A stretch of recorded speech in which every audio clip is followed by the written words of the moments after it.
Answer Time with Todd and Aaron.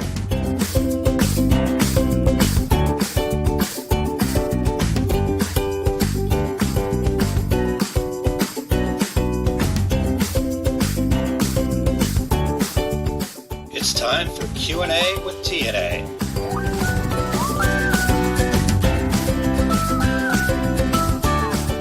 By the way, that stands for Todd and Aaron. we haven't done this thing in a while, so anyhow, I know. Maybe that's tonight. Maybe or it's right there. It's right there. We're good on it. You know something I just noticed on that, and that I'd never noticed before, and so maybe it was there, and it just hadn't. But on those intro screens, was there a progress bar going across the bottom to show you when it was there? Did you notice that? I'll have to take a look at that. I don't if- recall. Throw Because the you 30-second intro back up there, and you'll see a little blue progress bar going across the bottom of it. And I was like, "Whoa, that's something I haven't seen before." So, Well, you can make banners scroll. Here, I'll show you that. no, I know we can make banners scroll. Oh, okay. All right. I've done that, but I've I never don't know seen that. about So a progress bar. like on that video, on the countdown one, it's not that big of a deal because it's counting down on that. But on the video intro, there's a little bar and it goes right there to show you. Okay, so you're going to go. It was first time and it may have been that before, but I had never noticed that. But hey, all right. Well, welcome in to Q&A with TNA. That stands for Todd and Aaron. You can find us at our success group, and you can also find Todd over at fatdadwholesale.com. So, Todd, how you doing today, sir? I'm doing very well today, Aaron. How about yourself? How are you doing today, my little hummingbird? The hummingbird, I love that. Yeah, I don't know if I can do that. I'm telling you, watch that on volley at 2 times the speed. Oh my God, it will give you a laugh. I smiled forever. So it did. It did. I had to go back because then I forgot to change it off. So then everything after that was ×2 as well, which is even more fun. Yes, it is fun. I normally listen to all the volleys at 1.5. There's some people where I have to slow it down, and there's other people where I have to speed it up, and it's fun that way. So, anyways, welcome in to Q&A, everybody. We want to say hi to everybody that's tuned in here. We've got Darren checking in much earlier, making sure that he was here. So thank you so much for doing that, Darren. And then Todd, your favorite, Chuck. Hello, sir. What's up, Chuck? And we've got Edward tuning in.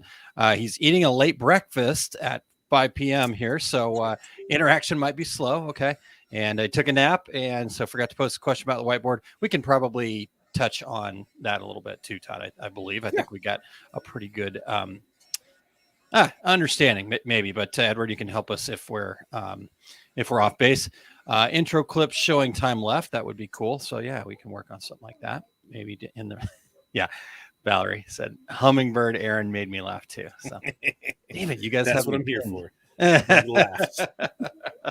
He's here for the entertainment. All right, and Todd, this one's coming. Which means Facebook user. So I wonder if we have this in the banners. I don't know if we do on this one. It's over here somewhere.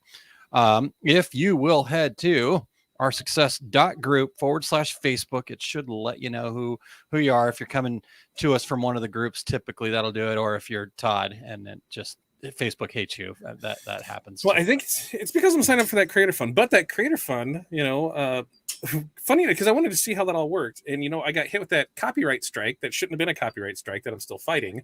So that was an interesting thing. But off of Reels, I made $200, so I thought that was pretty cool.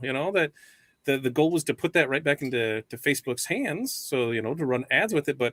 Once they hit me with the copyright strike and there's no way to battle, I'm like, screw you guys, it's my money now, my money. So we'll get everything squared away this week. But it put us in that creative fund or the professional mode, which allowed us to, you could make some good money off of your post and reels and things like that. And we were about 14 days in and we were sitting at $200, and that's when we got hit and they shut everything off and said we probably wouldn't see that money. And I'm like, oh, well, let's see what happens. And we stayed in it the full time, and hey, the money showed up. So, hey, it would be smart if they would turn that on, because like in my eyes, I'm thinking that's free money because it was just doing stuff I'm already doing and you were paying me for it. So now if it's working, wouldn't that just mean I should just take that money and put it back into Facebook, do ads, do things like that? So we get that, you put everything right back into it. It was there. It was free anyway. Why not, use it to grow the business? And hey, sorry about your luck, Facebook. You didn't really plan that one out too well. Kind of like the Kohl's Bucks, where you get all that quote unquote free money, and then somehow you take your $10 and turn it into a $100 spend or whatever. I like to call that the Menards racket. It's 11% rebate, but you can only use it for store credits. So you get the 11% off, but it's really, that every day it's 11% off. So now I get a credit to spend back there. I can't use it anywhere else. But, if you're doing a decent sized project, like when we did a store build out, I think we spent something like $2,000-$3,000 and stuff there, and 11% back. We get a rebate check that you could only use there for $300. But hey, it was still, I guess it's the joy of spending on stuff. I think I bought stuff for the grill that I wouldn't normally buy, but I'm like, it's rebate check. Let's do that. I think. I love it. All right, Wendy, howdy. Thanks for tuning in, Wendy. And good afternoon, Michelle. Good to see you guys. All right, Todd. Well, we got some questions here today. What do you want to jump right into that, or anything else we need to cover before we get to that you can think of? I think we're good. Good. I mean, we'll talk about stuff. We just talked briefly before the show started. We've got just a little over 2 weeks to DAX. When I did that last night, I had to double check because I'm like, that's not right. We've still got like almost 4 weeks. Yeah, I thought for sure. I'm like, it's that last weekend, and I'm realizing, wait, it's not that last weekend, so that means it's 3 weeks. And I look, I'm like, oh, it's like 2 weeks away. So it was fastly approaching. It's crazy. Yeah. Well, that last weekend, I've got another one, so I'm gone back-to-back weekends, putting some miles on the car. Kylene's picking up the car right now. We had to put new tires on it, so we've been putting some miles on it, and we're going to keep that trend going here. But we'll very nice of them. It's almost, this would have been, if we could have, I don't know why the trade show people didn't talk to you and see about scheduling this. So it would have been great for you, because you go to Indiana there in July, usually somewhere around there. If we could have did DAX, and then you would have had the family reunion, and then went right to the next one. It would have just completed that circle for you. But nobody wants to listen. That's what we did last year with DAX, man. It was just a nice big circle. It worked out great. Went up to Minnesota afterwards, and so we'll see if we can get them all coordinated. I don't know, for whatever reason they don't want to coordinate with my schedule. It's weird.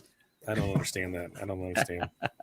Not all right. Well, I was giving it away. I accidentally hit the button too soon. But so if you guys were fast readers, you maybe already saw the question. But since we are talking about trade shows, this works out perfectly. It says, I heard Todd talking about trade shows last night and would like to find one closer to me. I am in Tennessee. Well, I know we had talked about it before, because, we've answered this question a few times, and I did last night as well. A lot of times you can go to your vendors and you can get with them to see, they'll have a list on their page of where they're at. I know at one time you were talking about maybe even having something on the Two Regular Guys page of where things, upcoming events were. But then it all comes to, people got to supply us with the information, because if we don't have that information, then we don't know about it. So that's the thing for there. So that's the first place I start is, find out from my vendors if there's somebody I want to see. Hey, where can I see you at? As far as Tennessee, I do know that Aaron's the only 10 I see. I love Tennessee for that. Yeah, I love it. Wow. Love Tennessee for that. Gotta love Q&A. There wasn't one before, was there? Was it? How much? I don't know much about this one. So fill us in. I know you know more about the one in Tennessee. As far as shows in Tennessee, yeah. I mean, there's been some shows. Embroidery Mart used to have Nashville every year, and they have Did NBM used to rotate through Nashville too? NBM used to rotate through there. I mean, I love going to Nashville as far as the city goes. I hated doing shows there because they've got that beautiful new convention center, and it costs more to do a show in. It costs way more to do a show inside of Nashville than it did in any other location we ever went to. Like, it would cost more to get the stuff from the dock door to our booth when I was running some of these bigger trade show booths. It would cost more to get it from the dock door to our booth than it would to ship it back and forth across the country. Wow. It was crazy. Wow. So Nashville was always a tough show, but great place to go. Wonderful people and really obviously fun town. Trying to think what else has been in Tennessee in the past. So there is a show. It is called Everything Embroidery Market that is happening in Chattanooga. It's actually the week after DAX. So it's that next weekend, the very last weekend in April. And so Kylene and I are driving out to that one, and we're going to be doing some classes and stuff out there. So we can talk a little bit more about that in a second too.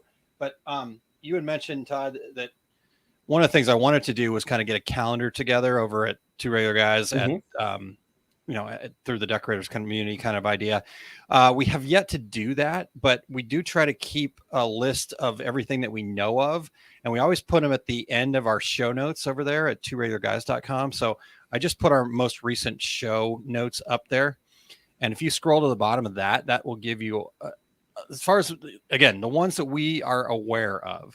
So you've got, Graphics Pro Expo in Denver coming up. Then we got talked about Dax Tinley Park coming up. Everything Embroidery Market in Chattanooga, Tennessee coming up. Graphics Pro in Indianapolis in June. And then I've got Skills USA on there in June in Atlanta. Not necessarily a trade show, but something worth coming and checking out. Graphics Pro Meadowlands in NL. I think that's supposed to be NJ. Meadowlands, New Jersey. Yeah, so I'd go it's with. not in the Netherlands, so we'll have to correct that typo. Graphics Pro Expo in Long Beach in August. Impressions Expo in Fort Worth. Graphics Pro Expo in Charlotte in September. Sublimation Summit. Printing United out in Las Vegas. So I'm pretty sure we're going to attend that. Printing United. I think that was one that Corey has never been to Vegas. Oh, so wow. Yeah. What better reason to go to Vegas than for a trade show and see the crazies? There's a couple shows that I want to see. And so I said, hey, maybe we just make a long weekend out of it and get married or something. I don't know. There you go. Something weird. There you go. Elvis wedding couple or something. Yeah. It'll be a great show. In fact, I talked to the folks over at Printing United today. Two Regular Guys is actually going to have a booth there. Very nice. We got that all solidified. And so we'll have a booth, we'll have the blow up couch, we'll have a place to do recording and stuff like that. Plus, we'll also have a podcast area set up over in the apparel zone. So we're excited about being out there at Printing United. In fact, one of the questions from Facebook user here was, what's the biggest trade show in the US? I would have to say Printing United is it. I mean, I have not been to one because the last one we were going to go to, I think the last two we're going to go to have been canceled. Yep. So it was, we were pretty gung ho about Florida. It was perfect time. Let's go. And that one did not work out well. So we'll do it here. Which anytime somebody's trying to plan something in the fall in Florida, it's not the greatest time of year. I don't know if anybody knows this or not. There's these things called hurricanes. Yep. And this thing called a hurricane season. And guess what it is? It's in the fall and it's in Florida. So exactly. The problem is they have to do it during that time of year because it's the only time they can afford to go there. Right. It's like that's when you take a cruise. Come on, let's go see what happens. It's a hurricane. It'll be fine. We're in a big old boat. We'll have to. So who is it? Somebody has the cruise. The Decorators Cruise. Joseph. Yeah. I know. I'm pretty sure. I mean, he doesn't do it, but he's been part of it for a while. I'm trying to remember who that was. It does. He. Oh, okay. I didn't know. I know what I know. Well, I didn't. I knew it was somebody else, but I had no idea where to start. I mean, I never asked Joseph. Yeah, I'm not sure who is putting it on, but as soon as I hear it, I'll be like, yep, that's exactly what it is. But that would always be, I think that would be a fun thing. We've done a couple group cruises, where it was, there was a couple hundred of us that went on something, and you kind of you set up your meetings and you set up your stuff. It was like maybe an hour or two each day where you made sure everybody got together. And I think the smallest group was like 50, and the biggest one I think was like 400. It was a ridiculous one on one of the big boats. But it was being in the different industries, and that was like, oh yeah, this is perfect. We got able to go do this, and then cool. Like my best one was a Bud Light one. That was an amazing one. Like it was a Bud Light cruise. Like it was wow. Got to see Dave Matthews, and I was legit front row for it. Hey, it was an amazing cruise. I'll do that all over again. Yep. All right. Curtis, hello. Thanks for being here. And Jose, hello. Thanks for tuning in. Facebook user says, seems to be many regional shows. Yeah. The landscape has just changed so drastically because of COVID. And, Impressions wants to be more of a, I don't know, national show, but Mhm. even Long Beach, you were there, Todd, I know just for a short period of time, but you were there, and it was certainly smaller than Mhm. years past, so that's a challenge. And then the nice part about regional shows, though, is that they're going to be way less expensive for both the vendors and people coming in. Mhm. B, that intimate opportunity to get to, just have, like, I've been at shows where there's so many people there, and I'm in the vendor booth, and you've got like 5 people lined up to ask questions or buy stuff or whatever, and it's just, there's no way to make a connection or any Mhm. kind of relationship. It's You're just a number. it's like, let me answer that question. Can I scan you and get back to you? Next person, whatever. And so that's what I've always loved about the regional shows, is it just doesn't have that feel, right? You can talk to everybody. I feel like I get to know people. Mhm. At the DAX Kansas City show, on the last day, the couple that lives about a half hour from me out here in Troy, who joined the Our Success Group community, I bet you we spent a good hour and a half talking at the end, just about everything, right? He's a bowler, so we talked about bowling, but we talked about the business and all that stuff. So it was really, really cool. Somebody's calling me there. And I think with that, when you try and be too much, you got to realize that, you can't.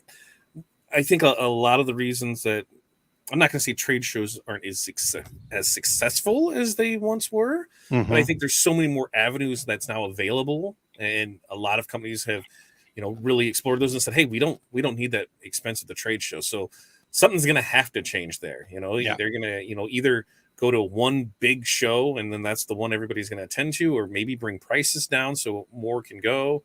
I don't know, I don't know what the right answer is, because I love trade shows, and I've never been in an industry that did not have a trade show. It's crazy. There's there's an industry trade show for everything. Yep. Kim Johnson, great one, for what is it, for morticians? Is that the one that, and it's like, yeah, they're crazy. It's like there's trade shows for everything. Yep. I used to do a log home trade show. Yeah. And when you go to them, it's not so much what you are, what you're going to see in that, but the people that you meet. And we've met some of our best friends at trade shows because of those. Yeah. And that's what you go to. It's like a, mini family reunion. And that's why I like traveling, because we haven't done one on the East Coast yet, but, from Indiana all the way west, we've done it. And we've got different groups of friends that are in each thing. So, let's meet up and let's do this. Yeah, let's do that. So, even though Chicago's our home turf, and, it's always a great blast there, going just to get out to see the people. On my side, it's like to see the city, see the food, take it all in, there's a lot there. And I really wish that there was a way that we could get more vendors to attend and then more people to know about it to attend. Because I think that's the other thing too, is a lot of people just don't know. Like, we had a trade show here. It was a little regional one that was right across the river from us that a lot of us found out about after the fact. And it was like, what the hell? We would have known, what are these trade shows doing to get out there to know that everybody's going? I think they assume that, a lot of the companies that are going are doing their own push on it. But I think there's way more chance for exposure when you get into the niche groups, when you get into the decorators community, when you get in that and be like, hey, this is the things that we offer and we can do for you, and you can learn more information here. I think they can get in with some of those. That would really help them, just get that new people. Because like, even Long Beach, I hadn't been to Long Beach before. Corey had. And so, our experiences were completely different. When we went this year, I was like, wow, this is a pretty decent sized show. Yeah. There was still some stuff that was, there, you could still tell where people were supposed to be that weren't there, but overall, I'm like, it's not a bad showing. Corey's like, yeah, this is probably half of the show that it was, last time that I was here. She goes, there was a whole nother wing of it. There was, people everywhere. She goes, it was a completely different thing. But to me, that show, looked great because I didn't know what it was. And there's a lot more new people in the industry in the last 2 years that have no clue what this trade show world was prior to the pandemic. And so when they go and they maybe see 20, 30 people, but you know what? Maybe 25 of those vendors they'd never heard of before. And so it's all new people out there for them to see. So yeah, I just love the trade shows. I can't wait. We got Tinley here in less than 2 weeks. Yikes. Yeah, pretty exciting. And you were talking about the size of the Long Beach here. Facebook user says, I was disappointed with the size of Impressions Long Beach. I mean, Impressions Long Beach, I think, was really tough because of the timing of it. It was, it just the timing of it being that early in the year and things were still so uncertain. I think a lot of people, dropped out and stuff like that. It definitely was a challenge for them. I think their Fort Worth show is going to be nice. I heard really good things about Atlantic City that they just got done with. So, I don't think that's kind of what you can come to expect for future Long Beach shows, because Long Beach is typically what I would consider the second biggest show in our industry, right behind the Printing United. And Printing United, I was mentioned that I talked to him this morning. I was looking at the floor plan with them today, and looks like they might. I don't know if they'll sell out because it's such a big space. Las Vegas Convention Center is so huge, and they've got the entirety of it. But I think it'll be pretty darn close. And that's pretty impressive to sell out a Long Beach Convention Center size show. I mean, you've got like a Hewlett Packard there with I think if I was looking at like 80 by 120. That's foot. nuts. I mean, it's just like, you could build a whole freaking city right there, Phil. Like, yeah. Right? So, you see you got that. And then looks like there'll be a nice international flair there too. So, I'm excited to kind of see that come back and I would guess that next year's Long Beach, barring anything new or a new variant or anything like that, will be much closer to what it used to be. Because Facebook user says, I was surprised. Went all the way to Long Beach and it's quarter size of a similar show in the UK, but you're correct. Less busy and a good opportunity and good chat. So you got to find that silver lining. I appreciate that you're doing that. But, when I like Long Beach, when I look at that if I can throw some sports references out there, that is the Daytona 500, because that's kicking off the season. I think that's one where a lot of people release things at. They try and push to get it out there. And then Printing United is kind of the Super Bowl. You've had all season long, and now we're ending it with a bang. And that's kind of, those are kind of the bookends for it. Yeah. And the thing is that there is so much information there. Like I don't think I have been to a trade show yet where I haven't learned something, and that's to me, I think that's the takeaway. You take away that knowledge, and knowledge is power, man. Yep, for sure. So it'll be interesting to see how it all goes, but I think all the signs are pointing in the right direction for trade shows. So Tina says I miss trade shows. Edward says two of them. There's two of them coming up that Tina can make it to. Yep, there you go. I was surprised how small Kansas City DAX was this year. Yeah, just again, everything's been so uncertain. And when you're doing as a vendor, when you're doing those shows, you're looking at stuff 6 months out typically. Now, right? Some people don't. But. Well, and then the other thing too is look, the DAX was a weird one because those don't feel like they were that long ago, because they weren't that long ago. Because they just happened, at late in the year, compared to when they normally are. Yeah. So then it was like it just happened, and now it's here again already. So there was people, I think, that didn't do one or the other because it just was so close to the other one. Yeah. But looking at DAX Chicago, it'll be bigger than Kansas City. So it looks like they sold out a lot more booth spaces, not a bunch more, but it'll be smaller than a normal Tinley, but I think still pretty good. By my number, I had that there was about 5 more than the last time I looked, because they opened up another row. So I was like, all right, awesome. Cool. Good for them. Because I remember there's room for little monkeys then. Well, no. Okay. Listen here, Birdie boy. Listen here. We're 2 weeks away. You got plenty of time. It's 2 whole weeks. I think my first DAX that I went to, when I first went to that one, to me, it was an amazingly big show, for what it was, because I didn't realize how much the industry was there. Then, of course, you go to, an NBM and you go to an impression show, like, holy shit, there's way more on this, like crazy. But it was, they kind of had it split in the center, because they had that stage in the center, and then they had, the one half of full, and then they had the other half. So it's kind of nice. And then you had the rooms down along the way. Good little place to have it at, Tinley Park. Not much to do there. You can go into the city, but find a way to have some fun. A little jaunt into the city, depending on traffic. It could be quick, it could be long. Yeah. I've always avoided that, but there's the last time, it was in, not this past time. Last time, one of the times that we went, Kelly had never been like Chicago proper, been in and out of there, but here, you know, like to go in and visit. We're like, well, we're up here. Your flight doesn't leave, so let's go explore the city. So that's what we did, you know. And it had been, I hadn't been a tourist in Chicago for a while, you know. Yeah. So it was like, oh yeah, let's go. So here we're going over to Navy Pier, and here we're going to see the Bean, and oh, here we're going to this restaurant and there, and then yeah, it was it was at one time I remember I watched him asking me if I was okay because, you know, I was moving so much, you know, and it wasn't used to me moving that much. Like, Fatty, are you okay? You know, here's your heart rate. You know, are you doing good on this? But it was a gorgeous day out for it, and we had a ball with that. But I think, you know, if you're able to explore a little around where it's at, go for it. Tinley, not much there, but there's a good hotel bar, and then there's B-dubs across the street. So, you know, you can't beat that. Yeah. Yep. It's a fun little show, and we will have fun. It's where our success group was born. We celebrated the 300th episode of Two Regular Guys podcast there 2 years ago. We just had episode 444 last week. Yeah. So we keep doing it for some reason. So yeah. All right. Another comment here. We'll see you guys in Vegas. And a Facebook user. A big issue was the lack of Asian stalls due to COVID possibility. It has really affected FESPA expos. Yeah, that's a good point. I think that's a really good point. And those shows are crazy. Some of those FESPA shows that I've been to, Todd. Oh my God. So we talk about Las Vegas having the full convention center filled out. Some of the FESPAs I've been to have been 3 full halls, the Vegas size halls, 3 of them. Really? And, I mean, in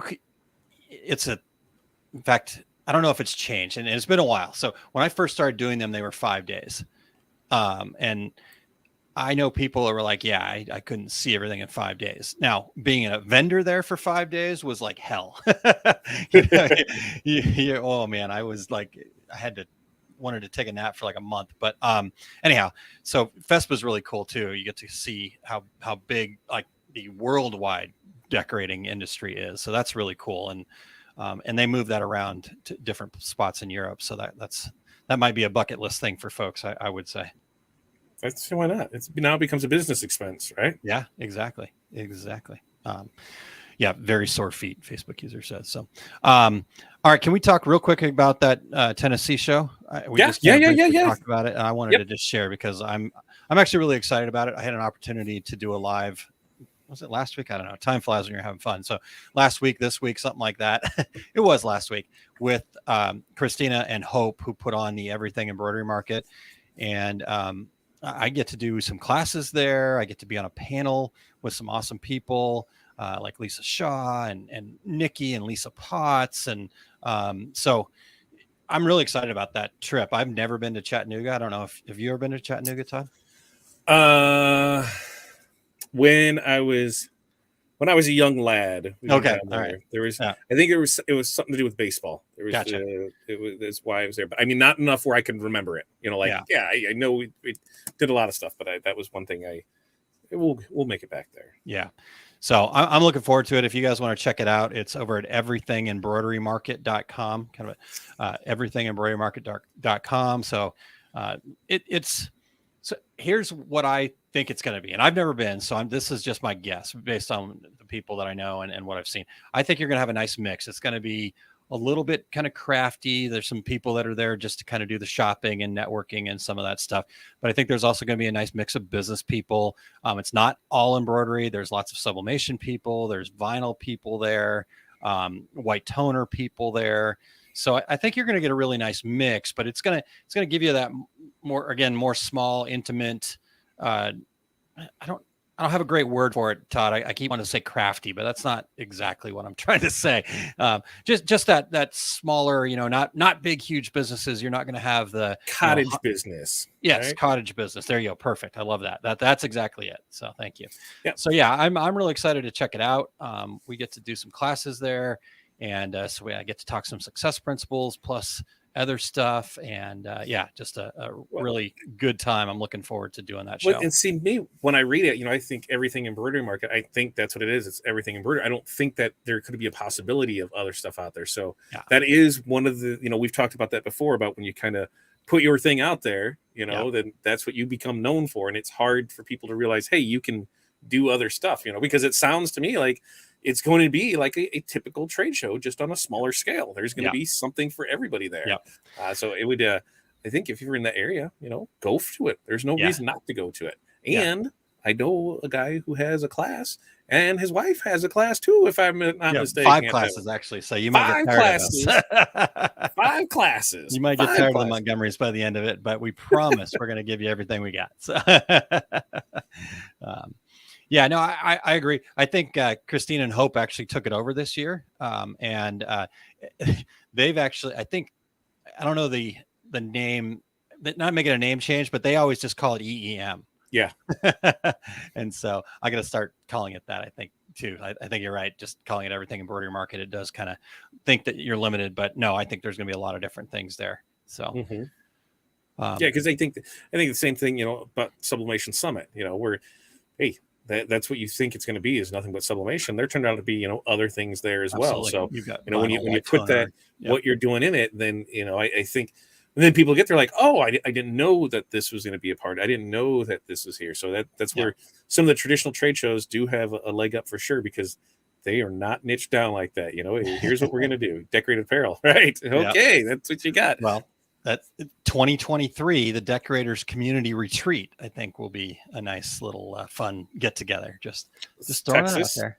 Texas, possibly. Yep, absolutely. I haven't actually told you this time. We'll just have a little chat on live video here. Okay, cool. A friend of mine who is the CEO of this, like it's doctors, but it's a specialty niche area, and like osteopath or something like that. I can't remember exactly what it is. Anyhow, she's a friend of mine that I've met through the Success Principles. She's a Success Principles trainer as well. And so she's the CEO of this organization, but really what they do is kind of like Printing United, where they have the industry show every year. Okay. And so she coordinates that and does all that. And the business she's trying to start on her own is that she's going to coordinate and do retreats for people. Ooh. So I've already talked to her about it, and she's on board and ready to go, and said, you tell me when and where, and we'll make it happen. So it is happening in 2023.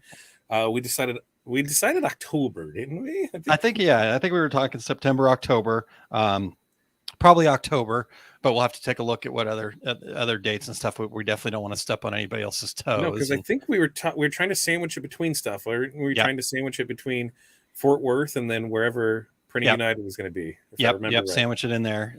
Maybe even the week after Impressions Fort Worth or something like that, because we have an in with somebody down there just outside of, well, it's not just outside of New Braunfels, Texas.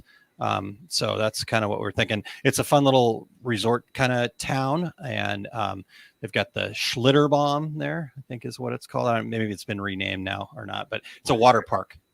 Sure. Is that the one that kills people? Maybe. That was, I think isn't that the one where somebody I think that's probably why they changed the name. So that got decapitated. As a kid, I'm still alive. We're fine. Yeah. Could you honestly do like 1/10 of the stuff you did as a kid now and expect to live?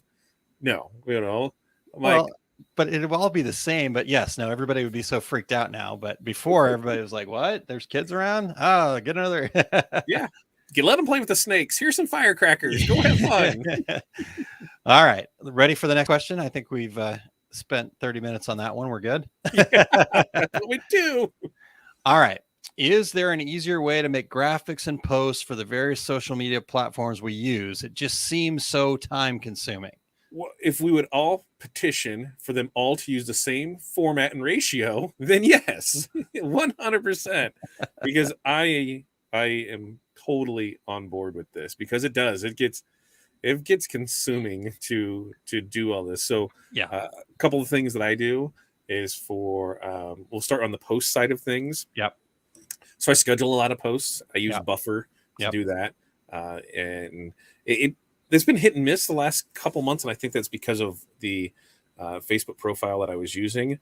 But for the most part, I spend, an hour or two a week, schedule out my posts for the week, and then it just posts them for me. So nice. That definitely saves time on that. And then on graphics, Aaron actually converted me to Canva because of the ease of it. And I didn't want to go there because being on this side of it, I had so much bad artwork come from Canva. I'm like, Yeah. why do I want to go make garbage artwork? Like, I don't understand why. And then when no, dude, just go into it with an open mind. And I didn't. And I was like, wait, so I can create this one image, and with very minimal effort, it will go ahead and I can use it for Instagram and Facebook and every other platform I want to use. Oh, and if I want to create a flyer with it, I can do that. And if I want to use the graphic and email, I can do that. So it really opened my eyes to, hey, this is just not some garbage, design program. There's actually a lot of power behind it. Yeah. So Yeah. I have found that to be really helpful. Those two. Yeah. I've enjoyed Canva. And like you were talking about, I just felt that it was easy. And let's just make sure that we're really clear here, Todd. We're not suggesting that you get rid of your CorelDRAW, you get rid of your Photoshop. Those are graphics program. The question here is, how do you make graphics quickly for social media platforms, because it seems so time consuming?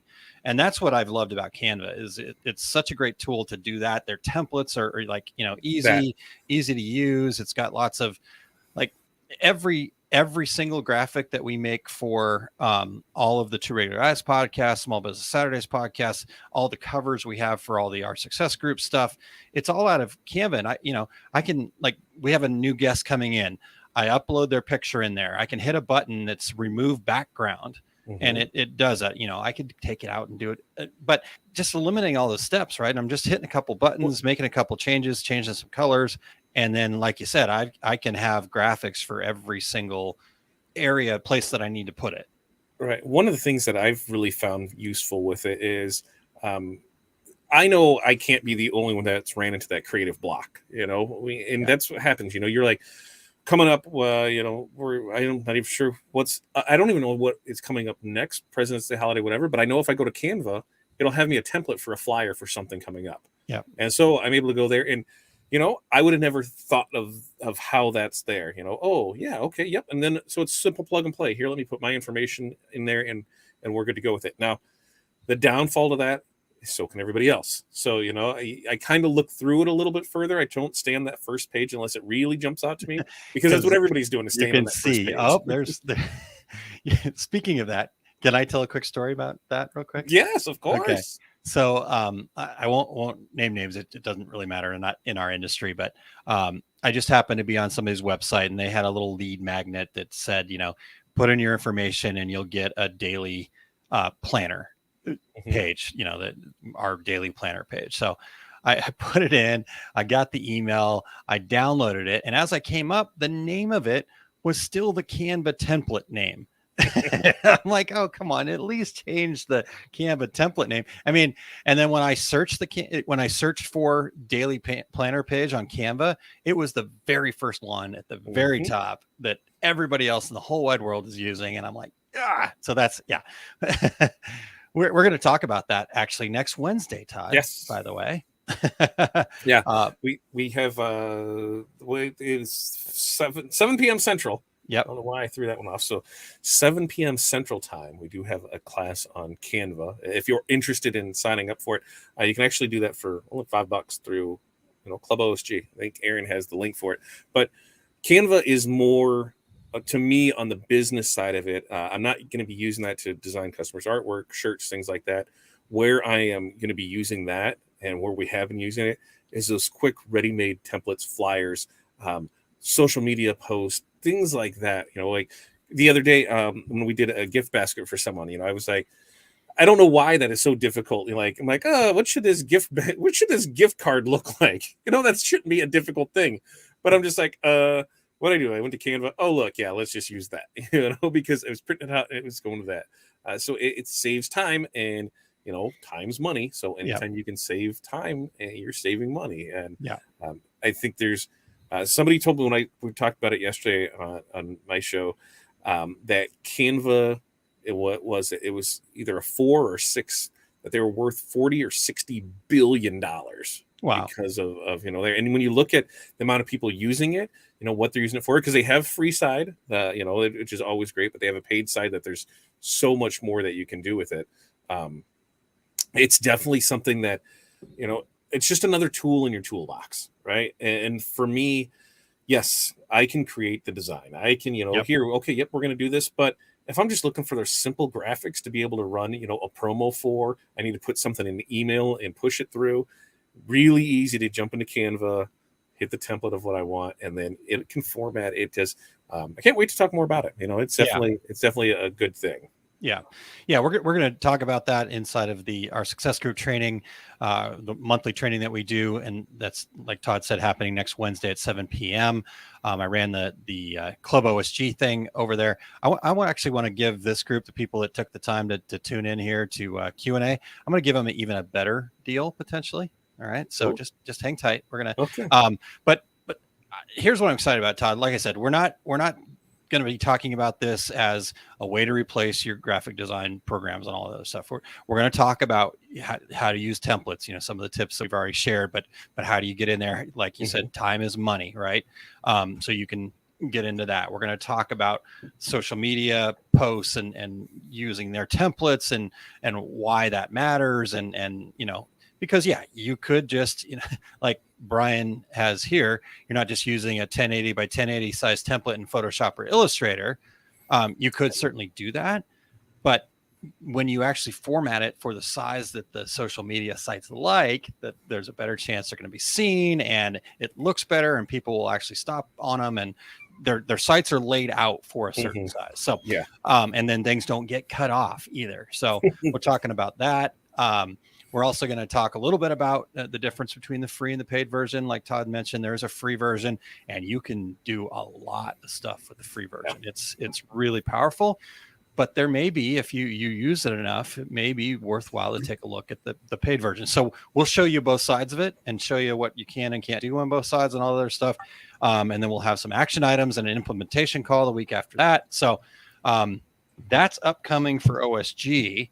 Now, Todd, I mentioned that I was going to give this group here because you've taken the time to tune in, right?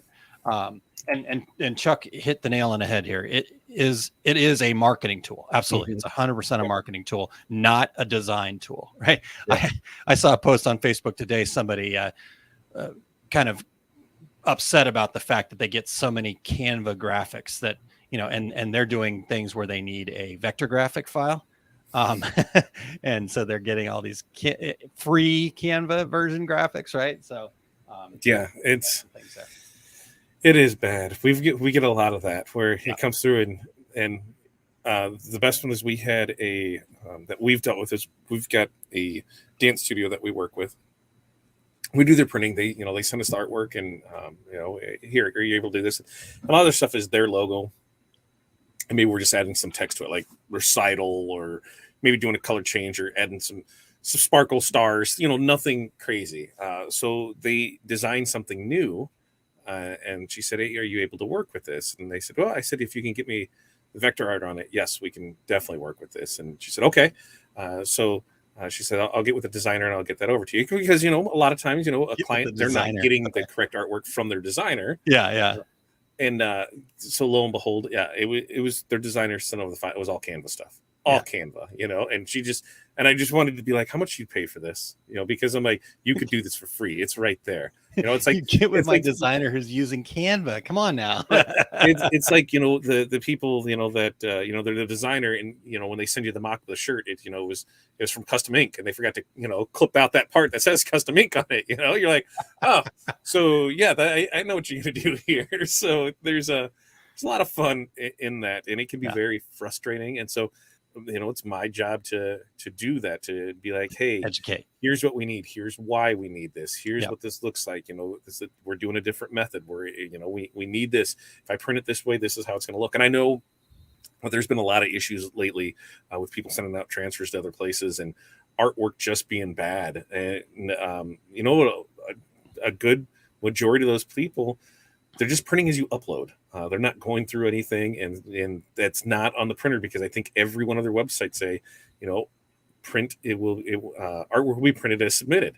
Yeah. We have that on ours.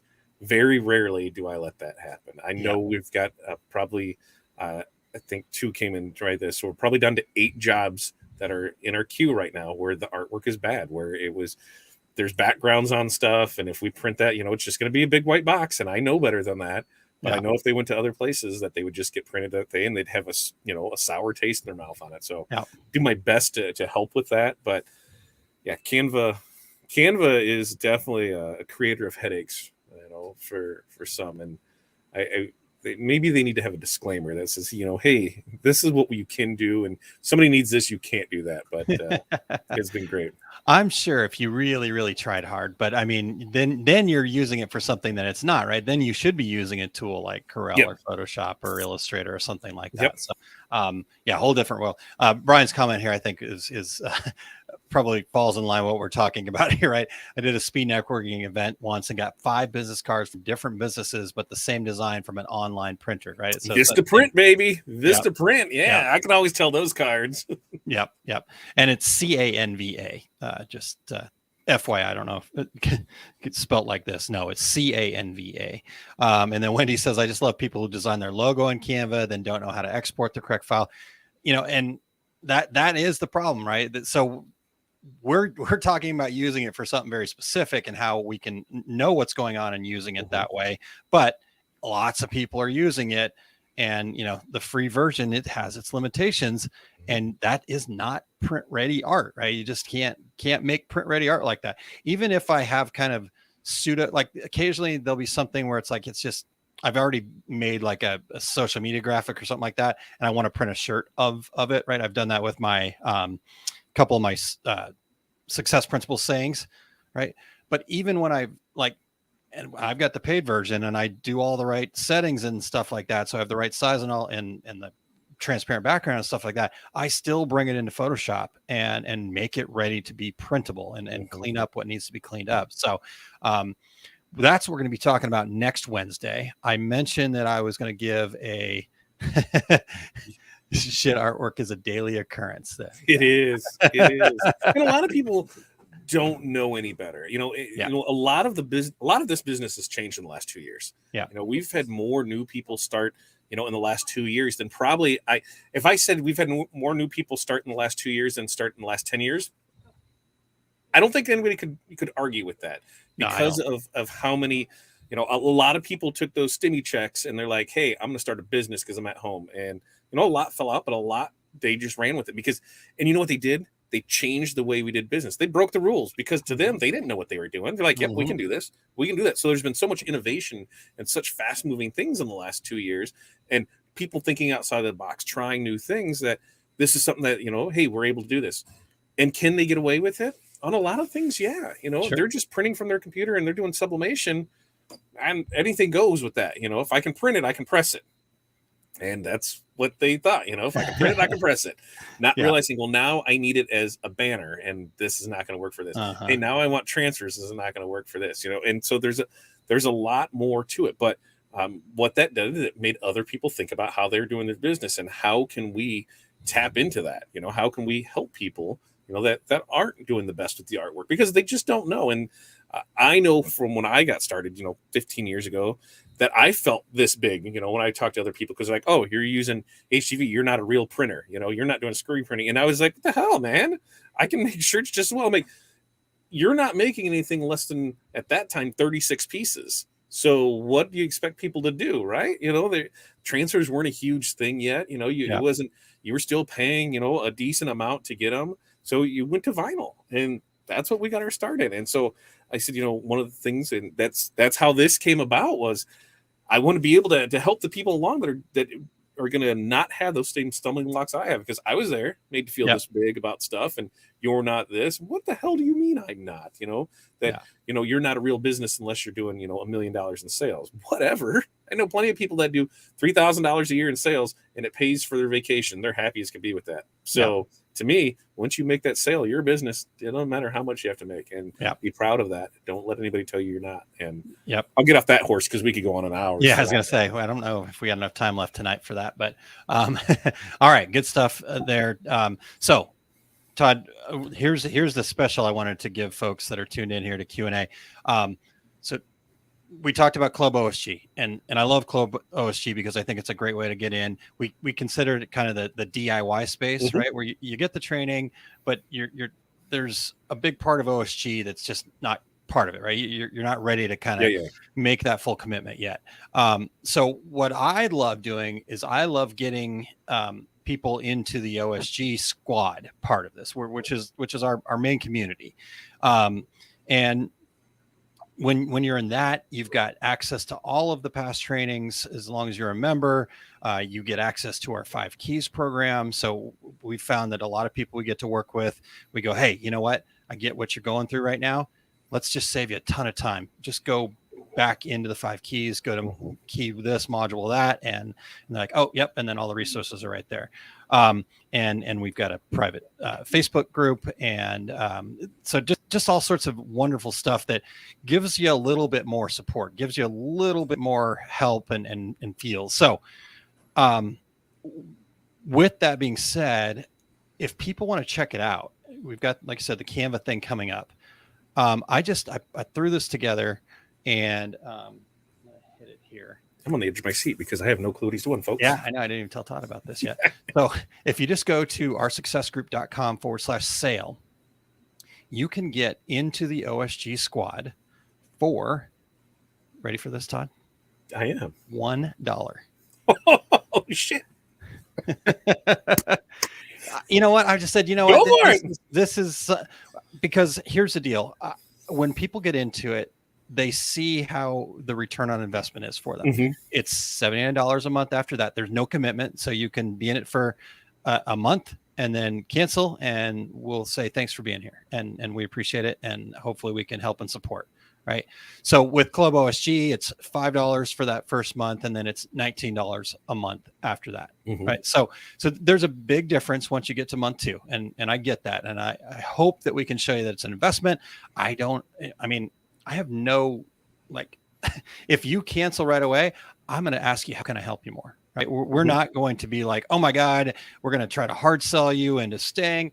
I mean, it just, A, It's not us. It's not us. We're not good at it. B, who has time for that, right? We if we can help you, we're going to help you. So I just said, you know what, Todd, tonight, this is kind of cool. We get to talk about some things that we love doing.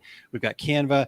Next month, coming up after that, there is the next training. In fact, I just got all the details from the guy today. So it's confirmed, all set in stone.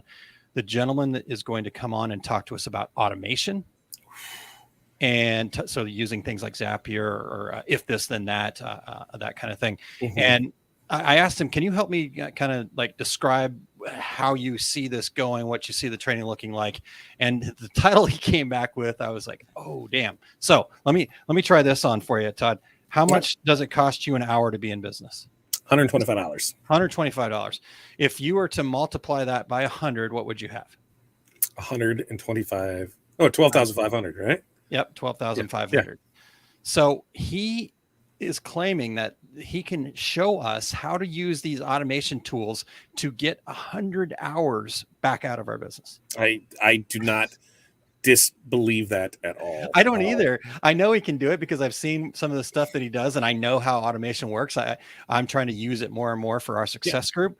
But to be able to have that coming up, so that's our May training. Yeah, because that's 2 hours a week it saves you, which is that's what 20 minutes, less than 20 minutes a day that it saves you. So when you think about it, like, God, I know I could do stuff to save 20 minutes a day if I could just, like, on my end, just setting up, the automation part of 20 minutes counting down, just setting up some of my posts and some of that. I struggle with that. And since there's no real good information, like, there's always bits and pieces of everything, right? We've always done that where I'm like, I just feel there's just something missing, and you try and ask questions and nobody really wants to answer. So I cannot wait to be sitting in the audience for this one, because I think this will get, this is worth $12,000 to me. So let's go.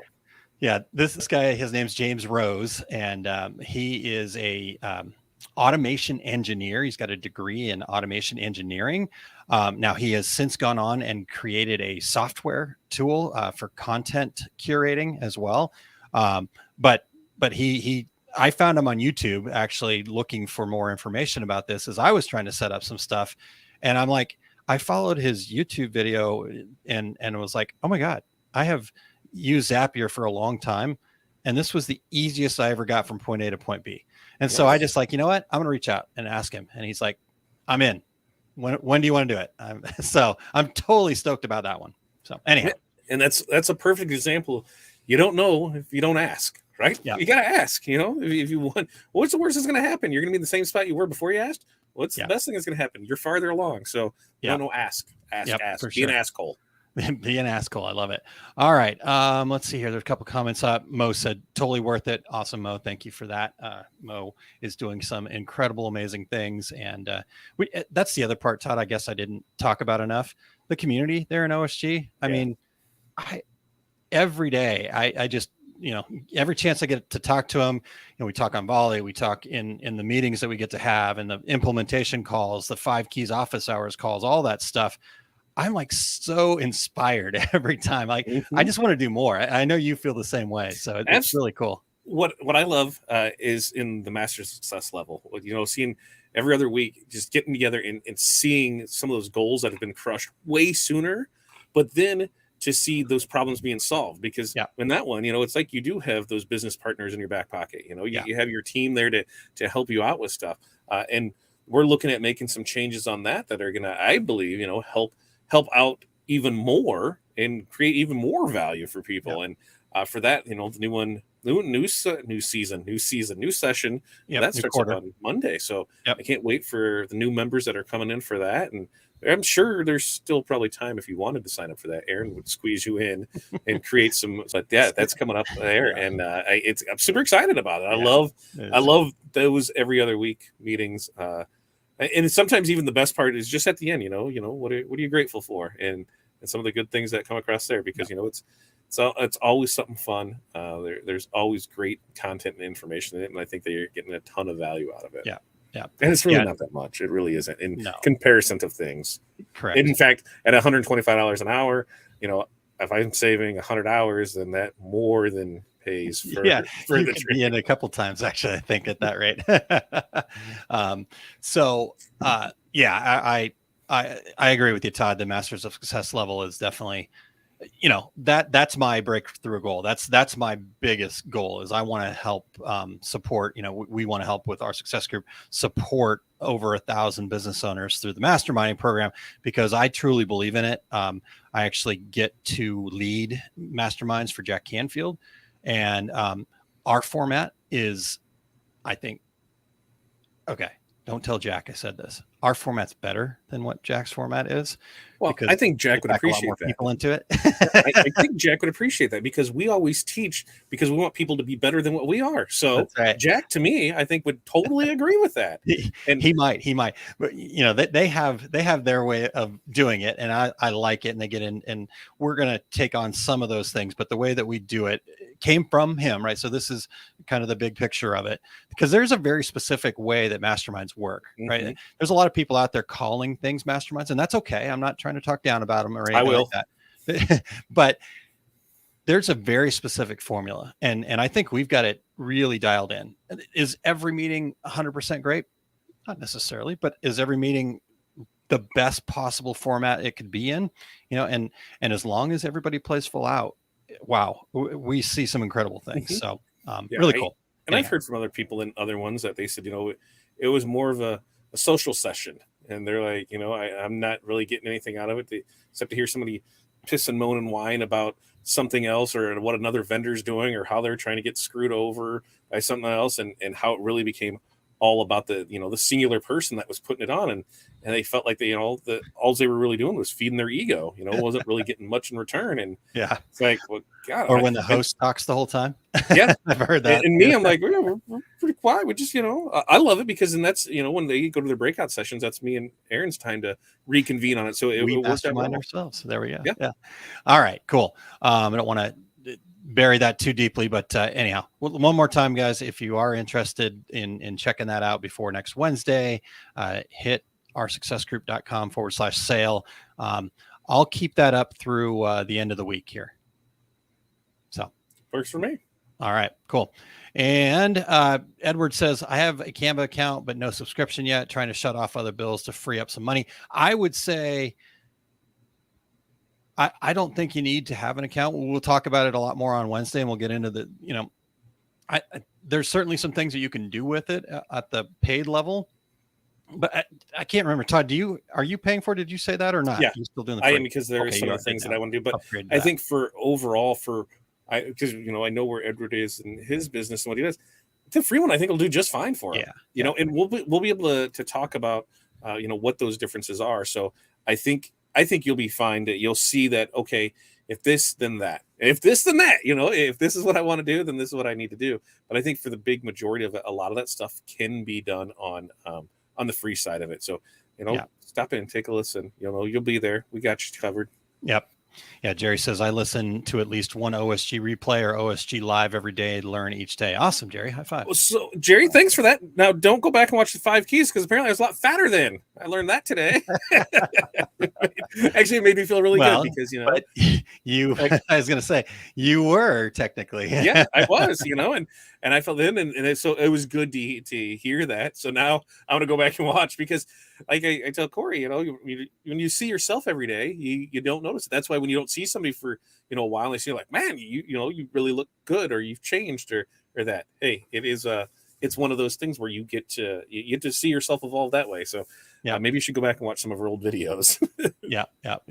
Mo says, perk of OSG Squad, Todd helped me with my garbage artwork. There you go. And that was the thing, is it wasn't Mo's fault. A lot of times we all get sent stuff, and we don't know what's the best way to do it. So when we're all together in it, we're like, here, let's come up with a solution to this. And that's why I think I have the most fun at is those solutions. And my solution is guaranteed not the best solution all the time. Apparently, the answer to everything is not throwing a bag of flaming dog shit on somebody's door. I mean, I think that solves a lot, but it's not. Apparently, it I've doesn't. said it over and over again. It is not. But that's the thing that's what I love about it, because it is a good safe place where you can say stuff like that. And I mean, it's coasters that we've seen people have on too. We've went from where this is joyous, happiest to feeling like very vulnerable and tears being shed in that. And it's just it's an amazing experience. So really not saying Art Meistermind is the best, but if you're not in one, you should join ours. But everybody deserves to be in one to better themselves and better their business. It doesn't have to be ours, but I would suggest ours. Yeah. We just know we have the best legit agenda. If you don't, you're getting a flaming bag of dog shit. Yeah. Just don't tell Todd you went somewhere else. All right. We've got one more question here, but I thought this was a good ask from Edward here that I wanted to slip in real quick. So would Volley be a good platform to work with customers to finalize product designs? Go ahead, Todd. Well, you were king of Volley, so I would say yes, because you could start up their own channel, right? Is that what you can start up your own channel just for that customer with them, and you can have. You don't even have to make a channel. It's just you have a private conversation. With them. Private conversation, and just go back and forth. Here's the artwork. Here's the design. Because then they can say everything that they're what they're wanting to change on it. So I think it would be a great thing. Another tool to be able to use for those lines of communication. So I think it would be.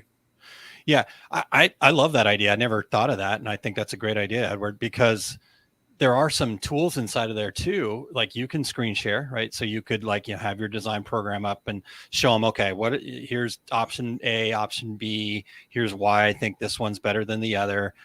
And being able to explain that and for them to hear what you're passionate about and how I think there's so much value in that. And then the other side of it is, again, you could have that conversation back and forth with the visuals.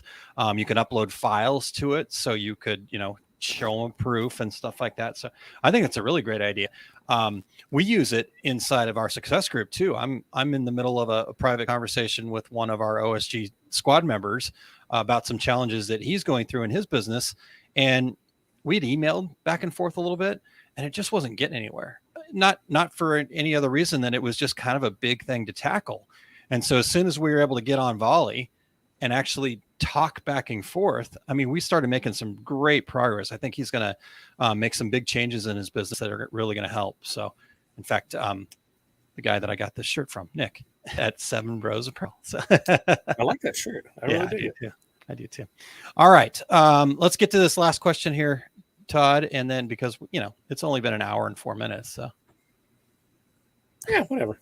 Okay. Remember when we started these, we're going to be 15-20 minutes tops. Have we? Never mind. I'm not even gonna ask. I was gonna say, have we ever gone that A half hour, I think, was the half hour. We're right about there. Did we about actually get one done in a half hour? Okay, so I think it's because we had something going on. That's why. yeah, we like had a hard stop. Yeah. All right. What are some must bring items to a trade show? Ooh, this is a good one. So I think I can't even say it depends on what you're going for, because that doesn't matter. Comfortable shoes, or in my case, comfortable flip flops. You need something comfortable on your feet because you will be walking. I think anything to take notes with, whether you're a paper and pen type person or you're writing on a tablet, something like that. Something to drink. A drink container of some sort. Yes, some of them hydration drink too. By the way, hydration drink. They do make these things called flask caps that go on top, and but we'll talk about that at a trade show sometime. Show up for the Buffalo Wild Wings for that. Yeah, I think having something, having those, so something to write on, to take notes. I think the number one thing that people don't take to trade shows that they forget about. Aaron, here to take a guess. Here to take a guess. Cards? Business cards. That's exactly right. I didn't need to steal your thunder. I was my guess. Yeah, there's so much, that when people are like, oh, let's see your business card or drop in here, that they don't have one. Yeah. The other thing too is, and I noticed this, I've seen, people's videos from Atlantic City and that, and I saw a lot of people that I knew that own businesses, run Facebook groups, have podcasts and that I seen, and they were walking around and just because you see them in other people's video that were not wearing any of their stuff. Why don't you have your logo on your shirt? Why don't you have who you're showing your off for? Still, when I'll go to a trade show, there's people that as soon as they scan it, they see it, they know exactly who we are because they recognize our name, our business name, because we have, a very specific one. Yeah. So, people know who you are, recognize who you are.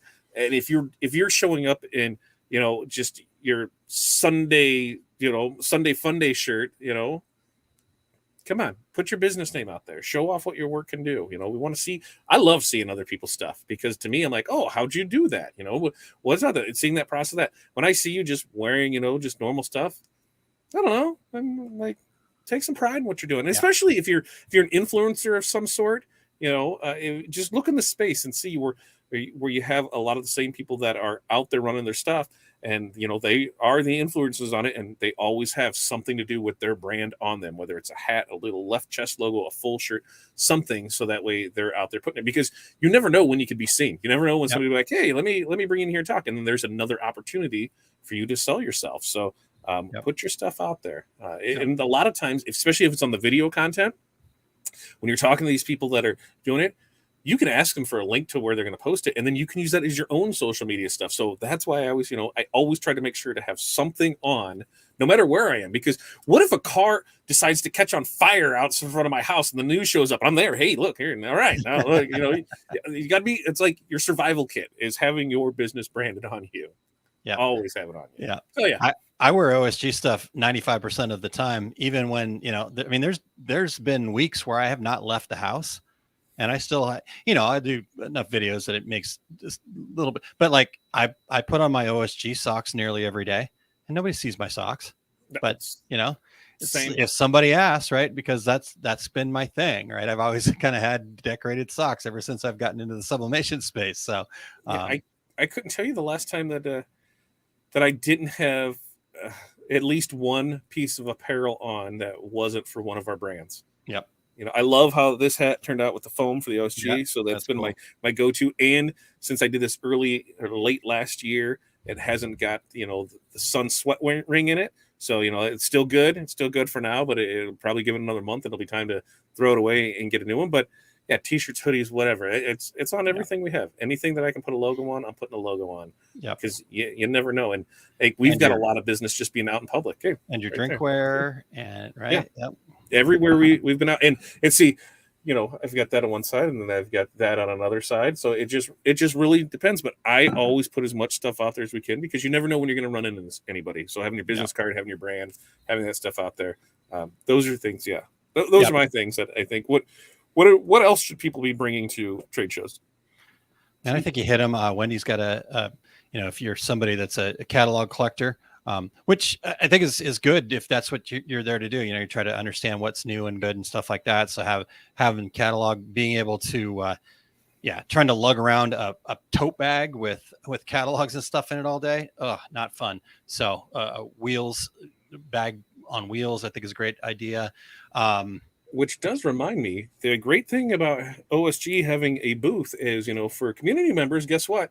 We kind of don't mind if you just want to set your stuff down if you're tired of carrying stuff. We kind of make sure that you're taken care of on that too. So we do that as well. So the OSG space is the OSG community space. We're there to hopefully meet new members, but we love having OSG squad come and hang out and put your stuff there. And we won't have the couch this year. I just don't have enough space for it. But like Todd said, come put your bags down. We'll have some little ottomans that you can sit down on and stuff like that. We may put you to work. We may ask you to, tell somebody about OSG, but I think you're probably going to do that anyway. So okay.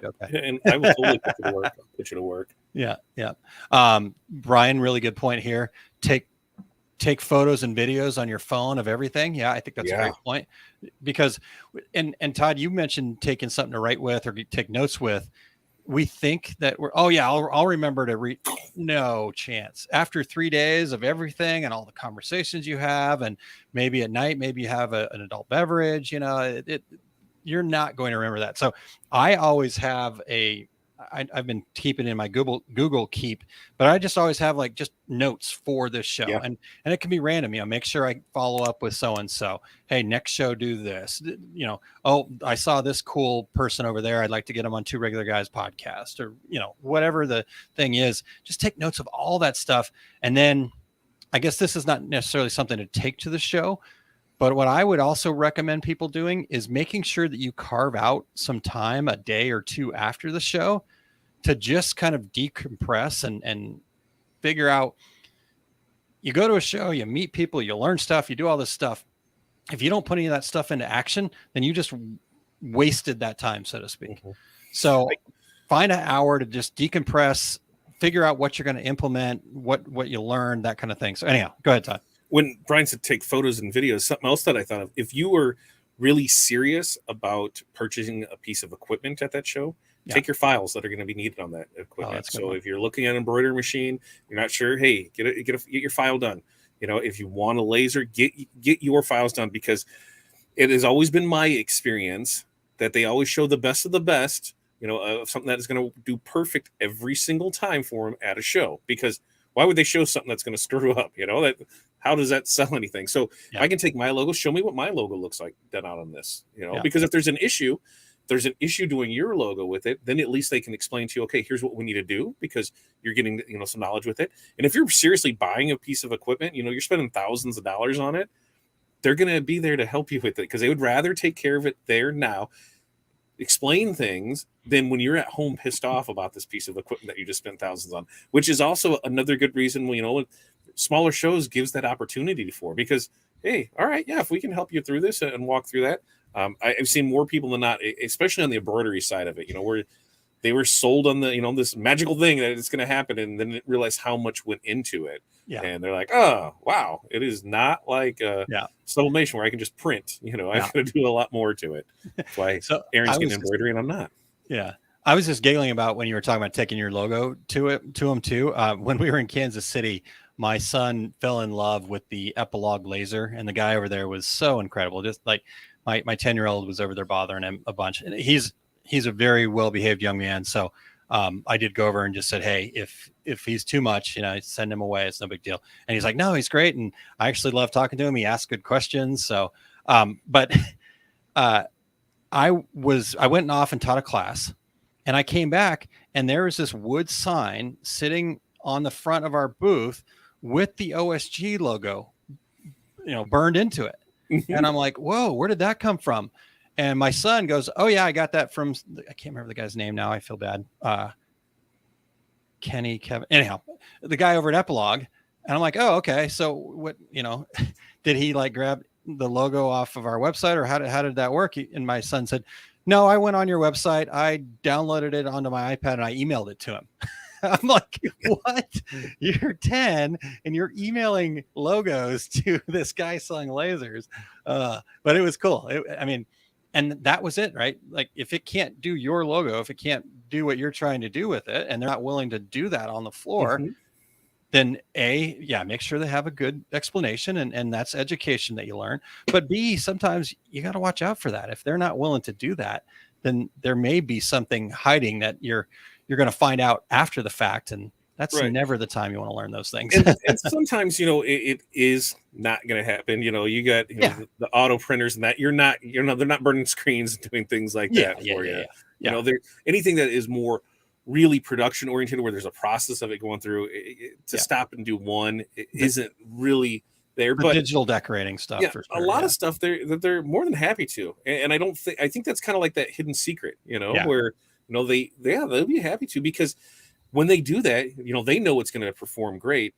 And what better thing to do? Here I can show you selling our stuff, printing this. Yep. But now here I'm pulling Aaron up out of the stands. I'm like, you're going to buy one. Let's show you what. And now the other people are interested in me, like, now they're doing somebody else's artwork. Let's see. And like, oh, that wasn't too bad. So this works out really well. Let's do it. And the thing that you really got to remember is be serious about buying the equipment. You're like, don't be going here to here to here to here just to get your free shit. Okay.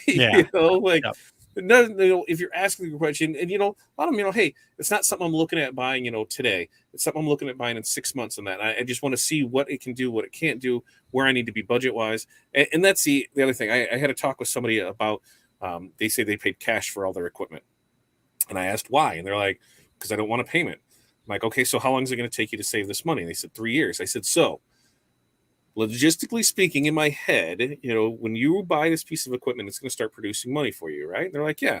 I said, so shouldn't that be producing enough money to make its own payment? So now you're not spending that $10,000 on this piece of equipment.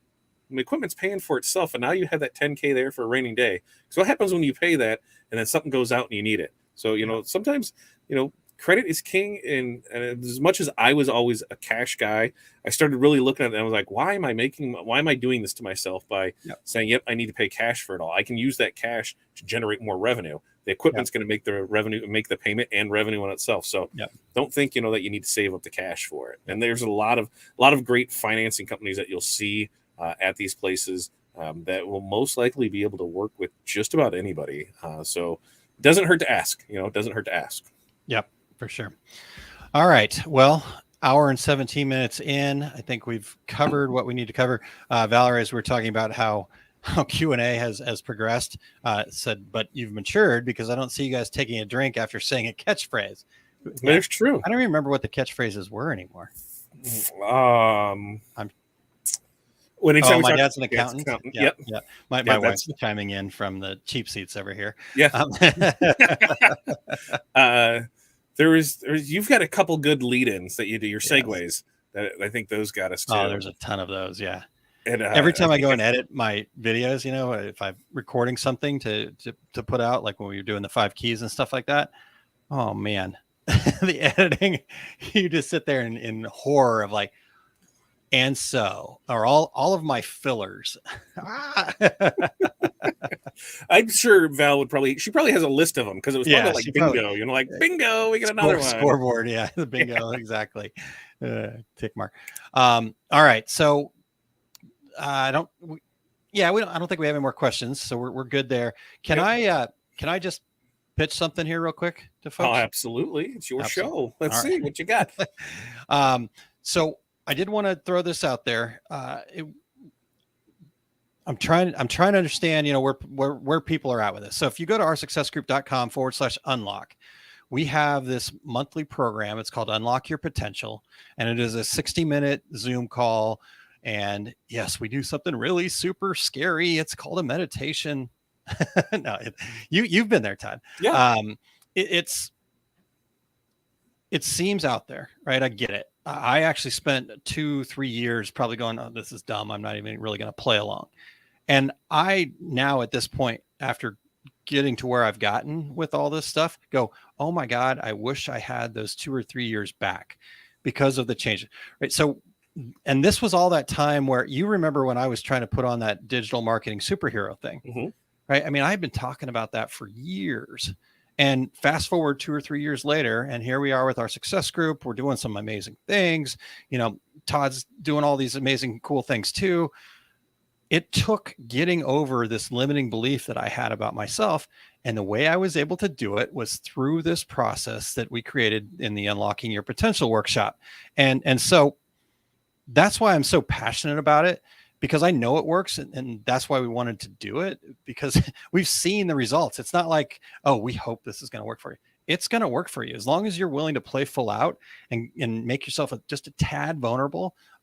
This will be a huge experience for you. And then we leave you with all the things to go back and do it on your own afterwards. In fact, we don't advertise this, but anybody who's been to one of our past ones, we send an email out each month telling them about the next one coming up, and they can show up for free, because if it's powerful for you and if it's working for you, we want to keep that momentum going for you. Again, you get all the tools that you can do this on your own too, but having that opportunity to get some coaching, some guidance, some other perspectives, it's almost kind of like a mini quick mastermind there. So anyhow, I bring this up because we have another one coming up on April 10th, which, what is that? Sunday? Saturday. Kylene, is it Sunday or Saturday? Do you remember? I have this thing called a calendar. Yeah, I don't have one in front of me right now. I should have known this, but I was too passionate about can I pitch this? I don't know what it is, but I'm going to find out. Okay. So it is a Sunday. Sunday. It is Sunday. And let me get the time here. It is at 3 p.m. Central Time. And so if you go to that website, Unlock, you can sign up for it and come check it out. See what you think about it. I will guarantee you that you will get something out of this if you show up and are willing to play full out. And if you show up and you're not quite ready for it, well, guess what? You get to come back for free as long as you want. So, somewhere down the road, that's going to work for you. We do it every month. We change up the days and times. So that way, hopefully we can catch everybody at the time that works for them. Because we know that Sunday afternoon or Saturday or Wednesday night or whatever doesn't work for everybody. So I just wanted to throw that out there, because we talk about this a lot. We don't have a whole lot of people signing up because it's outside of the norm of what the industry is all about, right? It's not about the thing. It's not about how to do this Facebook ad. It's how to get beyond what's actually holding you back from the success that you deserve. And that's scary, but it's also very powerful. So I just wanted to pitch that real quick as we close this out here, Todd. Yeah. And I think that's hard for everybody, especially in our industry where we think everything, it's not part of what the industry is. But it doesn't matter what business you're in. You need that solid foundation. And that's part of it, how can I say this nicely? Not getting over yourself, but, getting out of your own damn way. Yeah. There you go. That's what a lot of it is, we need to go back to my 6-year-old's mentality that kid can do everything, and there is the only reason he doesn't is because I tell him no. Yeah. And I'm trying to get better at that, because why can't when I was that age I could do anything. Exactly. And now why is it? Is it because I'm scared of what my peers might say? Am I scared about failure? I'll tell you, I'm not scared of failure. I'd rather do it and fail than to be like, what if? I'm not a what if guy. Hey, let's go balls out, and well, we're in jail. Well, hey, we learned that we can't do that. Yeah. But you can dig into all of those things on both sides of that table, because the reality is the reason that those things happen, right? We get to this stage in our adult life where things are holding us back. Something happened when we were a kid, maybe a young adult, that we don't even really remember the details of, but it's just sitting there. It's just sitting there, and it's that voice inside of your head telling you you're not good enough. You can't do that. Be careful. Don't screw up, right? All of those negative things that aren't serving you. And until you stop, and when you're ready for it, your body will let you know that you're ready to kind of work on that. And so this process allows us to go back, look inside at what that could be in a very safe and comfortable environment, and then take that experience, relive it in such a way that you rewrite the story. Because where we're at now, we're so much older and wiser. We've learned so many things over those course of those years, but yet we can't put them into play because we can't get past that story that we've been telling ourselves. So we have some ways that we can rewrite that story, and then over time. And like I said, at first I was totally against this. I thought this was loony. I had all of those things happen for me. And even after I really did it for the first time, it took a little bit for me to kind of realize that, oh my God, this is real. This really freaking works. So I think something I can relate that to, that people, because it's kind of hilarious. At one time, we all thought that boys were ucky and girls were ucky, and then we realized, hey, they're not, right? They're not, Yeah. and and it's kind of the same way. Once you get past that, things start going well. So kind of the same way. Yeah, but I think everybody's got a story, right? Even if you didn't have a lot of trauma in your life, and unfortunately a lot of people do have traumas in their lives, or things that really felt like traumas to them, that but then they go, oh well, I mean, somebody else might think that that's not big enough to even work on or worry, but no, every single I'll just quickly share what the big one was that was holding me back for a long time. I read the wrong Bible verse when I was an altar boy reading before the sermon at my church when I was a kid, and that kept me from saying I'm good enough, I can do this, because I was always worried that I was going to read the wrong thing, make the mistake, right? So you revel in the failures, and you don't want to be the what if guy. I'm the other side of that, where I had to have everything perfect, right? And that held me back for so long, and I didn't even realize, I barely remembered that thing happening. And when I went and did this meditation, that popped up for me, and then I was able to rewrite the story. And man, like even to this day, when I start thinking about it, I'll start tearing up. It's that emotional for me. So emotions are a good thing, right? It's what drives us, whether you like it or not. Emotions are what drives us. So if we can get our arms around the things that maybe are holding us back and learn to tell ourselves a different story, it's super powerful. So yeah, it's like those old build your own story adventures that you would read. Hey, now's your chance to take that opportunity to skip to page 29. Let's just go. Yep. There you go. Exactly. Yeah. So super powerful. Anyhow, we'd love to have you join us. As Kylene said here, it truly can be a game changer if you'll just allow it and give it a try, right? Maybe you're not quite ready to go all that deep, and that's okay, right? You'll have the tools. You'll be able to come back, and when something, what normally happens for people and what happened for me is I just got to that point where I was like, I'm sick of this. I've got to try something. And so I'm like, what the heck, I'll do this. And that's what happened. So anyhow, unlock oursuccessgroup.com/unlock.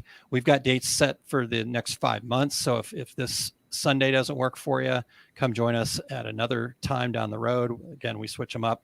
If there's a specific time that would work better for you, let us know. We're happy to make that work. So we believe in this thing so much that I'm willing to kind of do whatever. But this is one of those times, how I talk about customer service is not about bending over backwards for what anybody else wants. This is the one time that I don't follow that advice. Sometimes you bend your own rules, sometimes you bend your own rules. Like me, I say, I'm not going to do everybody's artwork. And now, I'm not, hey, I do bend those rules for people that want to learn, because a lot of times I help them and then I don't see it again, it comes back good, So I think I'm doing it to better my future interactions with people. And that's what I tell myself. Yeah. All right. Well, I think we've gone a long ways. Todd, anything cool happening over there in your world at DTF running or ish, but you're getting stuff done for people. We're getting it done. We will. Great stories. It'll be nice to be able to go through this experience here in another couple months to give everybody the full out. I will say this is that one of the reasons to buy from a company instead of importing, I know, yes, I can buy the same printer for probably half the cost if I import it directly from China, but I would not have half the service. That's for sure. I'd have no service on it and I would be stuck. Buy from, a distributor that is here stateside or wherever you reside, whatever country you reside in, if find a distributor that can work with, because while we have had problems, we have had amazing service from our service tech team and we've had amazing service from our vendor. And there's been multiple solutions that have been coming up to rectify the problem. And at the end of the day, I think that's where it always is. It's not in the initial sale; it's always in the follow-up, and that's the same way we are with our customers. That initial sale is just the sale. What do you do after that? And that's where people keep coming back for more. How do you take care of them? How do you work? Because it's not like who we bought it from is just building them in their shop, and they're the ones who did everything with it. Things just happen. I didn't know. I don't know if you know this, but a lot of things come from China. And they come on these, they're putting these things called boxes, and these boxes go into containers. These containers go on ships, and everything gets loaded and unloaded. Is there a chance that things can be broken and not working right, and then maybe a connection comes loose? Absolutely. It's not your vendor's fault. I would say that 90% of times that people have equipment failure or equipment issues, it's on us, because we're not doing it right. The other 10% is there could be legit something wrong with it, and how you handle that situation totally dictates the response that you get back. Exactly. When you start going off on them from the get-go and don't even give them a chance, do you really think that they want to work with you? Yeah. They want to do the bare minimum that's required by what they said, but if you're willing to say, hey, I have this, what can we do? How do we do this? And, there gets to a point where you're frustrated. I get it. And they do too, because the last thing that any vendor wants to do is to have a frustrated customer, because that frustrated customer is going to go tell everybody how they got ripped off and this is the biggest scam ever. And the guys that are doing good out there very rarely get told, hey, you're doing a good job, thanks for everything on that. So we do our best on that. And I think for us, we'll continue to, I don't see any plans changing to not work with our vendor in the future. There's a lot of things that we had a great hour-long conversation today on ways that, in the future of different things that are coming up and things that we can do to help out. And I even looked at it was like, I don't have a problem trying to fix things. So that way, if this problem comes up for other people, here's everything we did on it. It's just it's first gen technology, folks. And these are the things that are going to happen. And, it's just part of it, and totally. It's nobody's fault. You just keep going with it. So that's what we're doing. All right. Shiny, happy thoughts. They're helping us out. Are we making the money that we could be making? Absolutely not. But we're not losing money. So that is always a plus, not losing money. And then you can just be like me and not even worry about it and just send it all to Todd. And you got it, Todd. I got banners. I got printed wall vinyl happening. Man, I'm like I said, the facility. One of the things that we're doing is, we're looking at different things this year, like total being able to offer print cut technology for people. So, and I'm talking, cut sew. So that shirt that Aaron has on, hey, there might be a possibility that we can offer that up to people. There's when you start looking at people as businesses and how you can partner with them, doors start opening. They're not your competition, they're your co-opetition, and sometimes things just start happening. And so when somebody says, hey, we have a 22,000 square foot cut sew facility, and if you need help with anything and you want to put a program together, we're there to help you on this. Cool. That kind of opens some doors where you're like, it does. Really? Well, let's see what we can run with this, because we do quite a bit of sports apparel, so why not see what we can do? I got a customer for you already, so we'll get her. Yeah. All right. Kim Johnson, welcome. Thanks for being here. And yes, thank you. And it's custom. So look at that. It's got Montgomery on it. I got my number on it. I'm wearing this to play volleyball tomorrow night. So sweet. I love full color cut and sew stuff. God, it is so awesome. Really nice. Really nice. I love it. And it's so soft. Okay.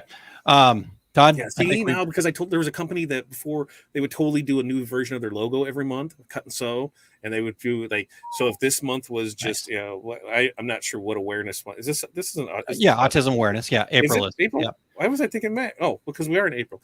But so they would donate portions of the proceeds to their local thing. So breast cancer, they would do their logos and that, and it was always so cool to see. And they would if you did your teams and that style, they would donate a portion. And I was always said, I want to do that. And then I realized how much it cost for cut and sew, and I'm like, I don't want to do that, but maybe now we can. So that's right. That's right. All right. Kim was asking you to back it up some. She wants to see the whole shirt. All right. I'll send a picture of the shirt by itself, so you don't have to.